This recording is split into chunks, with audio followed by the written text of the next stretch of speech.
સરકારી નોકરી મેળવવાની ઘેલછામાં યુવાનો ઠગ ભગતોની જાળમાં ફસાઈ જતા હોવાના અનેક કિસ્સા છે।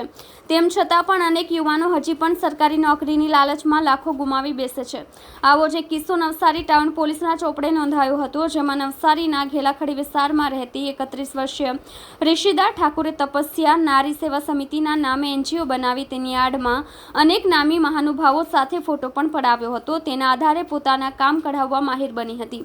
ગત 2021માં શ્રીદાએ પોતાની NGO સાથે જોડાયેલા 3 યુવાનો અને એક રેલવે કર્મચારી સાથે રાખીને ગરજુ યુવાનોને પકડીને રેલવેમાં નોકરી અપાવવાનું મોટું ષડયંત્ર ગોઠવ્યું હતું, જેમાં નવસારીના ગણદેવીમાં રહેતા કરાટે શિક્ષક વિપિન કુશવાહ અને તેનો મિત્ર અભિષેક પટેલને પોતાના દિલ્હીના સાગરીતો જગમીતસિંહ, આશુતોષ અરોરા, નિખિલ છાબરા અને ગોરખધામા સાથે છેતરીને લાખો રૂપિયા ઉસેટી લીધા હતા। ઠગ ભગતોએ વિપિન અને અભિષેકને રેલવેનો કોલ લેટર અને ID કાર્ડ આપી દિલ્હી રેલવે યાર્ડમાં તાલીમ પણ કરાવી હતી, પરંતુ તાલીમ બાદ પોસ્ટિંગ આપવામાં ગલ્લાતલ્લા કરતા બંનેને છેતરાયાનો અનુભવ થતા વિપિને રિશિદા ઠાકુર તેમજ તેના 4 સાગરીતો વિરુદ્ધ નવસારી ટાઉન પોલીસ મથકે ફરિયાદ નોંધાવી હતી, જેમાં ધરપકડથી બચવા રિશિદા ઠાકુરે નવસારી કોર્ટમાં આગોતરા જામીન અરજી કરી છે, જે કોર્ટે નામંજૂર કરતા પોલીસે રિશિદાને પકડવાના ચક્રો ગતિમાન કર્યા હતા। દરમિયાન નવસારી LCB પોલીસે બાતમીદારો અને ટેકનિકલ સર્વેલન્સની મદદથી રિશિદા દિલ્હીમાં હોવાની માહિતી મેળવી એક મહિલા PSI સાથેની ટીમ દિલ્હી પહોંચી રિશિદા ત્યાંથી ભાગીને ઉત્તર પ્રદેશના ગ્રેટર નોઈડા પહોંચી હતી, જેથી પોલીસની ટીમે ગ્રેટર નોઈડાના જલાપુર થાણાના રોઝા સ્થિત સમૃદ્ધિ ગ્રાન્ટ એવન્યુમાં રિશિદા રહેતી હોવાનું જાણતા ત્યાં છાપો મારી આરોપી રિશિદા ઠાકુરને ઝડપી પાડી હતી। LCB પોલીસે આરોપી રિશિદાને નવસારી લાવી લાખોની છેતરપિંડીના ગુનામાં ધરપકડ કરી વધુ તપાસ અર્થે નવસારી ટાઉન પોલીસને સોંપી છે। ઉલ્લેખનીય છે કે લાખોની છેતરપિંડી આચર્યા બાદ પોલીસ પકડમાં આરોપીના વિડીયો કરવા પહોંચેલા મીડિયાકર્મીઓના કેમેરા ઉપર તરાપ મારી વિડીયો કરતા અટકાવ્યા હતા। સાથે જ મીડિયાકર્મીઓ અને મહિલા પોલીસ સાથે પણ ગેરવર્તન કરી પોતાની અકડ બતાવવાનો પ્રયાસ કર્યો હતો।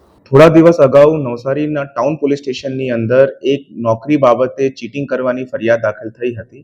તે ફરિયાદ અનુસંધાને પોલીસ દ્વારા મુખ્ય આરોપી રિશિદા ઠાકુરને ઉત્તર પ્રદેશના ગ્રેટર નોઈડાથી ધરપકડ કરવામાં આવી છે।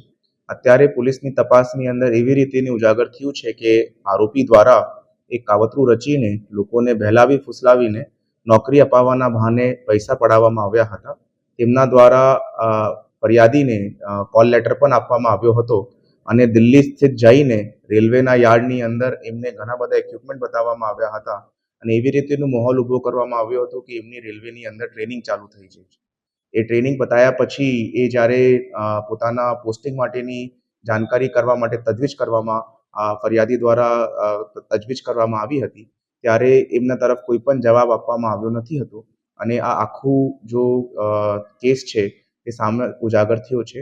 આ જ તપાસ દરમિયાન આ આખા કન્ટ્રીમાંથી 33 જેવા યુવાનોને ત્યાં નોકરીના બહાને લઈ જવાની હકીકત સામે આવી છે અને આ જ કેસ અનુસંધાને યુપીની અંદર પણ એક બીજી ફરિયાદ દાખલ થવાની માહિતી પણ પોલીસ દ્વારા ઉજાગર કરવામાં આવી છે।